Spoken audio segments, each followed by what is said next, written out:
Assalamualaikum warahmatullahi wabarakatuh. Selamat pagi, siang, sore maupun malam.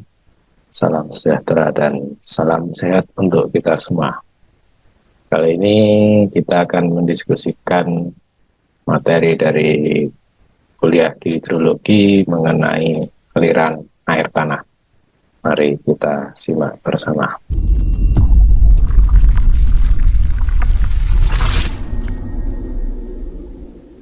Aliran air tanah ini memiliki kecenderungan bergerak ke arah yang ketimbang, artinya nanti di satu titik air ini akan berhenti.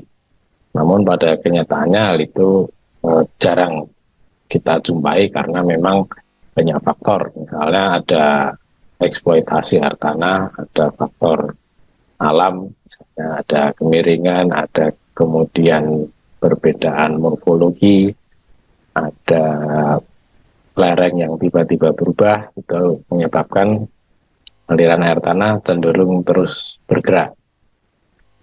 Nah, umumnya air tanah ini bergerak juga secara laminer, artinya aliran yang partikel-partikel airnya bergerak sejajar dengan kecepatan yang relatif lambat.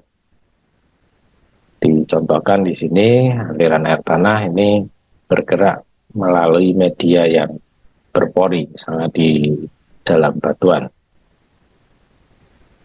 Kemudian dari aliran air tanah yang laminer tadi ini dibedakan menjadi dua. Yang pertama steady flow, yang kedua unsteady flow. Yang steady flow ini aliran yang relatif tetap, jadi tidak berubah karena waktu. Sedangkan yang unsteady ini yang berubah karena waktu. Misalnya di sini karena berbeda musim, itu akan berpengaruh di alirannya. Yang satu mendapatkan suplai air dari air hujan, yang satu tidak di musim kemarau. Ya, itu contoh kalau yang steady maupun unsteady. Ataupun karena faktor dari manusia. Ya, misalnya ada eksploitasi yang sedang berjalan, kemudian di satu waktu tertentu dia akan berhenti. Ini akan mempengaruhi dari aliran air tanah laminernya. Kemudian kecepatan aliran air tanah ini ada beberapa faktor yang mempengaruhi. Yang pertama gravitasi. Di sini ditekankan pada landaian hidrolika. Nah, landaian hidrolika ini kalau di permukaan atau di topografi gitu, ini dinamakan sebagai kemiringan lerengnya. Tapi di sini diistilahkan landaian hidrolika karena memang yang mengalir atau yang melewati landaian tersebut adalah fluida atau zat cair. Dan yang terukur nantinya itu juga bukan hanya kemiringan satu dimensional, tapi sudah ada luasannya, jadi kemiringan secara luas. Hanya dinamakan landaian. Kemudian ada faktor friksi atau gesekan. Ini biasanya akan menjadi penghambat lajunya si air tanah. Jadi makin besar friksi atau gesekannya, laju aliran air tanahnya juga akan semakin lambat. Sama seperti benda-benda yang bergerak pada umumnya, jika banyak gesekan dengan benda lain, pasti akan menjadi lebih lambat. Ini kalau kita lihat di landaian hidrolika, ya rumusnya pun juga mirip dengan mencari kemiringan lereng, ya, beda tinggi dibagi dengan jarak mendatar. Satuannya ini juga bisa desimal, persen, maupun derajat. Untuk perhitungan nanti biasanya digunakan satuan yang desimal 0, sekian, 0,8, 0,5, dan seterusnya. Dan disimpulkan dengan huruf I kecil. Kemudian di sini ada pembagian dari friksi atau gesekan tadi. Ini ada dua macam. Yang pertama gesekan dalam, yang kedua gesekan luar. Gesekan dalam ini tergantung dari airnya itu sendiri, dari kekentalan, dari suhu, dan lain sebagainya. Kemudian kalau yang gesekan luar ini berasal dari partikel yang dilewatinya. Sebagai contoh, ini misalnya batuan yang berbutir halus atau memiliki permukaan yang luas, airnya akan banyak menempel pada butiran tersebut ya, karena faktor gaya adhesi, maka gesekan luarnya semakin besar. Akibatnya aliran air tanahnya menjadi lebih lambat. Contohnya seperti itu. Kalau yang di gesekan dalam ini makin kental, ya akan makin lambat karena makin sulit bergerak. Sama dengan suhu, makin dingin dia makin lebih sulit untuk bergerak. Kemudian di sini gesekan ini juga tergantung pada kesarangan efektif yang beberapa waktu lalu juga sudah dibahas ya. Kesarangan efektif artinya yang lubang pori yang saling berhubungan, berkaitan, atau kelulusan airnya. Dan aliran air tanah ini tergantung juga dari hidrolik gradien atau landaian hidrolika tadi, serta kelulusan air. Nanti kita bahas setelah ini di slide berikutnya. Berapa sih kecepatan air dalam pergerakannya di bawah tanah? Kecepatan rata-ratanya ini kurang lebih 30 sampai 60 kaki per hari. Pada aquifer ini biasanya 50 feet per day. Pada gravel ini lebih cepat karena rongganya lebih banyak ya, 400 feet per day. Ini kalau dikonversikan 1 meter itu sekitar 3,28 feet. Jadi kalau dikonversikan ke meter, ini kalau aquifer ya sekitar 15,24 meter per hari. Jadi nanti yang angka-angka feet per day, feetnya ini bisa diganti meter, dibagi 3,28. Nah, dari sini aliran air tanah dalam aquifer atau di media berpori akan mengikuti hukum Darcy. Mari kita lihat hukum Darcy seperti apa. Jadi Darcy ini seorang ilmuwan ya. Dia melakukan penyelidikan tentang aliran air tanah melalui media berpori. Yang hasilnya ini disimpulkan tergantung dari landian hidrolika dan kelulusan air. Percobaan ini dilakukan dengan menggunakan kolom ya, berbentuk tabung atau silinder yang dialiri air dengan debit yang sudah ditentukan. Gambarnya kira-kira seperti ini. Ini ada juga di banyak sumber ya, gambar-gambar seperti ini di buku cetak maupun yang e-book itu juga masih ada. Di sini tentunya ada berbagai parameter yang dicatat oleh Darcy dan dirumuskan, nanti disederhanakan dalam satu rumus yang akhirnya kita pakai untuk perhitungan debit. Di sini ada berbagai parameter yang digunakan, ada tekanan, kecepatan air, ada elevasi, kemudian panjang lintasan. Ini panjang lintasan dalam alat silinder tadi, ya, kemudian ada berat jenis, ada gaya berat, kemudian head loss atau kehilangan tenaga sepanjang lintasan, dan nantinya debit air yang akan dihitung. Kemudian dari berbagai parameter tadi ini dirumuskan hukum Darcy. Hukum Darcy ini ada 2 poin. Yang pertama pertama, kecepatan aliran yang melalui perlapisan pori berbanding lurus dengan tekanan dan berbanding terbalik dengan ketebalan lapisan yang dilaluinya. Di sini dirumuskan kecepatan ini sama dengan konstanta dikalikan perbedaan pucuk air dari dua ujung material. Jadi yang di atas dan di bawah itu dilihat berapa bedanya, ya, atau kalau di permukaan itu beda tinggi lah, gampangnya, dibandingkan dengan panjang material atau lintasan yang dilalui.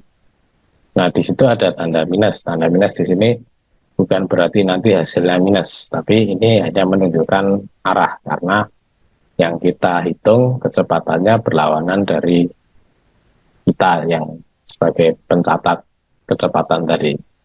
Namun angkanya tidak minus nanti, karena kecepatan kalau minus kita nggak bisa ngukur nanti untuk debitnya, atau tidak bisa ngukur ke potensinya. Jadi ini hanya menunjukkan arah saja, bukan nilainya. Kalau di vektor kan seperti itu, ada nilai terus plus atau minus, ya, plus minusnya hanya menunjukkan arahnya searah atau berlawanan arah. K sendiri ini nanti pada perkembangannya kita kenal sebagai permeabilitas atau hydraulic conductivity atau daya hantar hidrolika. Satuannya nanti meter per hari atau satuan panjang per waktu. Di sini pun dari rumusnya ini K ini panjang per waktu dikalikan perbedaan tingginya tadi, ya, ada panjang, kemudian satuan panjang material lintasan ini dengan satuan panjang juga, jadi satuan panjangnya habis, tinggal panjang per waktu. Nah, yang sering kita gunakan pada akhirnya adalah yang nomor 2 ini adalah debit. Debit pengaliran pada media berpori ini berbanding lurus dengan berapa kehilangan tinggi tenaga atau head loss-nya dan berbanding terbalik dengan panjang lintasannya. Jadi kalau lintasannya makin pendek, debitnya juga makin besar. Tapi kalau lintasannya makin panjang, debitnya nanti juga berkurang. Karena ada beberapa tenaga yang hilang selama perjalanan. Di sini Darcy menyimpulkan Q atau debit ini, ya, ini head loss dibandingkan dengan panjang lintasan. Kemudian dalam perkembangannya Q itu adalah luas penampang dikalikan dengan kecepatan. Nah, oke, ini kecepatan, kemudian dikombinasikan Q sama dengan K kali A kali tandaian hidrolika atau I.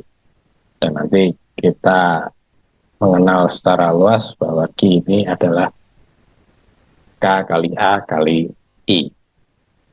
Ya, K itu nanti permeabilitasnya, A itu luas penampang, dan I ini adalah landaian hidrolika.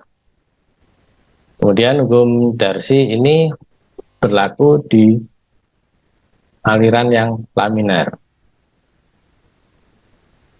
Jadi ketika nanti alirannya ini ada di dalam media pipa, ini bisa dikatakan laminar bila nilai bilangan Reynolds-nya kurang dari 1. Bilangan Reynolds ini merupakan jabaran dari kerapatan, kecepatan aliran, diameter, dan kekentalan. Jadi kalau makin kental, ya, pembaginya makin besar, maka kemungkinan dia akan menjadi aliran laminar. Nah, pembaginya makin besar, hasilnya pasti makin kecil. Selain laminar, ada juga aliran turbulen. Kalau tadi aliran laminar ini relatif lambat mengalir lewat rongga batuan, kalau turbulen ini melewati rekaan atau pelarutan. Jadi ini sudah berbeda media.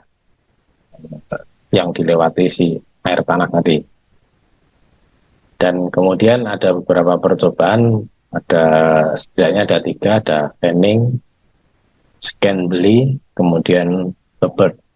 Ya, kalau yang fanning ini menyatakan turbulensi ini bilangan Reynolds lebih dari 10. Nah, kalau yang scan beli ini lebih besar lagi ya. Ini paling tidak di angka 60. Dan Hubbert ini juga lebih besar, bahkan sampai 600-700. Nah, kemudian pertanyaannya mana yang kita pakai atau mana yang kita acu untuk mengklasifikasikan laminar maupun turbulen gitu, karena angkanya beda jauh. Kalau kita dapat angka 100, kita pakai yang fanning maupun yang scan beli, ini sudah masuk yang turbulen. Tapi ketika kita pakai yang Hubbert ini belum. Nah, akhirnya bisa kita simpulkan bahwa bilangan Reynolds tidak bisa diambil untuk patokan aliran turbulen maupun yang laminar. Di sisi lainnya, aliran laminar juga tidak selalu tunduk pada Darcy. Tapi kalau Darcy ini hanya berlaku di laminar, tapi kalau laminar ini tidak selalu mengikuti hukum Darcy. Catatan-catatan lain di sini di tepi sumur dari hukum Darcy ini juga tidak berlaku. Kondisinya sangat dinamis di tepi-tepi sumur, apalagi ketika ada landaian hidrolikanya yang cukup besar ketika misalnya sumurnya habis digunakan, ya, habis dipompa atau diambil airnya, gitu, landaian hidrolikanya cukup besar, makanya tidak berlaku. Atau tempat-tempat lain yang landaian hidrolikanya juga cukup besar, ini hukum Darcy tidak berlaku. Itulah kenapa sebabnya juga perhitungan hukum Darcy, ya, debit itu tidak disarankan digunakan di tempat-tempat yang miringnya agak ekstrim, ya, atau sudah ke perbukitan pegunungan. Biasanya debit dengan Darcy ini hanya digunakan di daerah yang datar dan relatif seragam juga litologinya. Kalau yang sudah miring ini nanti sudah lain lagi, bahkan mungkin tidak berlaku hukumnya. Dan kondisi lainnya di sini hukum Darcy juga tidak berlaku pada lubang-lubang besar, misalnya proses pelarutan batu gamping yang sudah berjalan secara efektif ini sudah juga tidak berlaku. Nanti perhitungannya dengan cara yang lain, tidak bisa dengan Darcy. Kemudian pada diameter yang 3-4 mm turbulensi tidak dapat terjadi karena ini terlalu sempit kalau untuk turbulen. Kemudian yang terakhir, hukum Darcy dapat digunakan untuk mengetahui nilai permeabilitas atau nilai K dari batuan. Kalau dibandingkan dengan kecepatan kritis ini dengan angka Froude, kecepatan si aliran air ini kalau lebih kecil dari kecepatan kritis ini dikatakan sebagai aliran laminar. Namun jika lebih besar dari kecepatan kritis dikatakan sebagai aliran yang turbulen. Kecepatan kritisnya ini dicari dari angka Froude dengan pertimbangan ada kecepatan aliran, gravitasi, dan diameter. F-nya ini nanti bisa dilambangkan atau diterjemahkan menjadi bilangan Reynolds yang sama dengan 1. Jadi kalau kurang dari 1 itu laminar, kalau lebih dari 1 turbulen. Oke, kita lihat gambarnya kira-kira seperti ini. Kalau laminar ini relatif seragam. Jadi diibaratkan si air ini bergerak bersama dengan kecepatan yang lambat dan umumnya akan seragam arahnya maupun potensi tenaganya. Tapi kalau yang turbulen ini bergeraknya karena banyak friksi atau ada faktor-faktor lain yang mempengaruhi arah aliran tadi, ini akan bergeraknya relatif ke segala arah meskipun arah utamanya adalah di satu tujuan. Misalnya kalau di gambar ini arahnya ke arah kanan semua ya. Tapi secara partikel dia si air akan bergerak hampir ke segala arah secara mikro, namun secara makronya dia akan tetap bergerak ke arah kanan kalau sesuai gambar di sini. Di aliran terbuka, apakah ini bisa kita lihat secara jelas? Sangat bisa, bahkan bisa menjadi kombinasi. Kalau laminar itu relatif seragam, misalnya di air terjun yang tidak terlalu tinggi seperti ini, dalam proses terjunnya itu bisa dikatakan laminar, namun ketika sudah menyentuh di bawah, dia akan menjadi turbulen. Ketika turun, ini alirannya relatif seragam dan tidak ada pergerakan ke arah lain selain ke arah ke bawah, tapi ketika di bawah dia menabrak batuan, menabrak dinding si air terjun tadi atau menabrak lapisan yang paling bawah, ini akan menjadi aliran yang turbulen. Arahnya akan kemana-mana, tapi nanti relatif akan ke satu arah. Jadi kalau dari gambar ini ya mendekati dari yang melihat. Ini yang turbulen. Karena tidak mungkin ini yang turbulen nanti mengarahnya tidak ke satu arah secara umum ya. Tetap mengarah ke satu arah umum, tapi ketika dalam proses perjalanannya dia akan berubah-ubah arahnya. Jadi ini mungkin yang bisa saya sampaikan di aliran air tanah. Kalau ada pertanyaan silakan ditulis di kolom komentar. Terima kasih atas perhatian dan waktunya. Saya akhiri. Kurang lebih mohon maaf. Wassalamualaikum warahmatullahi wabarakatuh. Selamat pagi, siang, sore maupun malam. Salam sejahtera dan salam sehat untuk kita semua.